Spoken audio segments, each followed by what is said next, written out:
see how that plays out. Yes, sir. Mr. Johnson, one question for you specifically, and then one for anyone who'd like to take it. You were just talking about Muriel Bowser, who went from opposing Trump on crime to now welcoming the National Guard indefinitely. And you were talking about Charlotte. The mayor there said you can't incarcerate your way out of this problem, even though this person was incarcerated 14 times.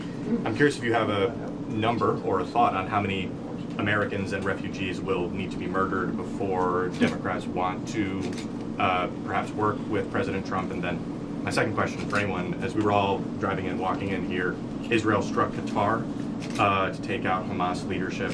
I'm curious if any of you think that whoever survives there should be evicted from Qatar.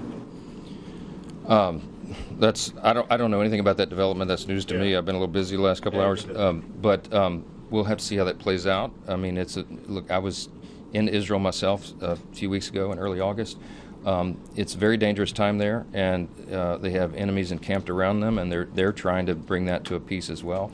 But Hamas, by anybody who looks at this reasonably, and in my view, this is my personal view, that Hamas has to be eradicated. You've got to remove that threat on the immediate border, frankly, within the bounds of Israel. And I'm not sure about that development. We'll have to see. I'll reserve judgment to talk about that. But I would say with regard to the crime stats, it's a very good question, and not a rhetorical one. I mean, these mayors in these big blue cities have to ask this question, and I think their voters and the residents and the law-abiding citizens in all these cities should be asking local leadership, how long are you going to put up with this? When are you going to put your foot down and do the right thing, the common sense thing, the thing that is wildly popular with anybody you do ask them? Do you want do you want to reduce carjackings by 85% in your city? Because that's what's happened in D.C. since President Trump got involved.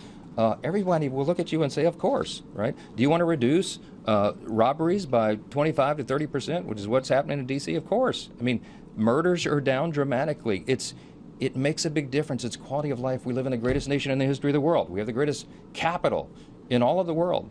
And we need to show that. We need to put that on display. And we need to confirm to the American people that they do not need to fear for their lives when they drive to the grocery store or they pick up their son or daughter from school. This is common sense. And I cannot for the life of me understand how the Democrats think this is some sort of winning political message. Yield, man. Let the troops come into your city and show how crime can be reduced. It's a morale boost for the country, and it's safe and right for everybody involved. So if they want to go down that road, they're going to go down that road. But we're going to keep talking about common sense, and we're going to keep delivering. Thank you.